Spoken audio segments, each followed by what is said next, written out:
परंतु आश्चर्याची गोष्ट ही अशी आहे की फक्त सनातन धर्मातच नाही तर जगातल्या अनेक विविध संस्कृतींमध्ये सुद्धा कावळ्याला आत्मा आफ्टर लाईफ मध्ये घेऊन जाणारा वाहक समजलं जातं. कावळे हे परिसंस्थेचा भाग आहे. ते नैसर्गिकरित्या सफाई कर्मचारी आहेत. ते नसतील तर नक्कीच निसर्गाचा समतोल बिघडू शकतो. कावळे लहान सहान कीटक, मेलेले पशु पक्षी, प्रदूषण करणारे इतर घटक खातात. त्यामुळे नैसर्गिकरित्या कचरा व्यवस्थापन होतं. कावळ्यांशिवाय प्रदूषणाची समस्या सुद्धा अधिक गंभीर होईल. याशिवाय कावळे पिकांचे आणि झाडांचे कीटक खाऊन काही प्रमाणात पिकाचे रक्षण सुद्धा करतात.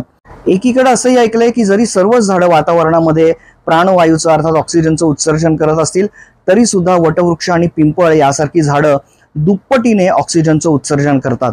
आणि ह्या झाडांचं हाताने रोपण केलं तर ते क्वचितच रुजतात. परंतु याच झाडांवरती कावळ्यांची घरटी असतात आणि कावळेच फक्त या झाडांची फळं खातात. मग त्यांच्या विष्ठेतून अंकुरित बियाणे मातीत पडली की सहज रुजतात. पहा निसर्ग चक्र कसं फिरतं ते. प्रदूषणाचा वाढता पारा लक्षात घेता वृक्ष संवर्धन आणि सामाजिक वनीकरण हे फारच क्रिटिकल झालेलं आहे. त्यात वड पिंपळ यासारख्या झाडांची जपणूक ही सुद्धा अत्यावश्यक आहे. परंतु त्यासाठी कावळ्याची ही जपणूक ही महत्वाची आहे. तर आतापर्यंत माहिती नव्हतं तर आता लक्षात घ्या की यापुढे कावळा हागला तर त्यातूनही गुडलक मिळालंय असंच समजा.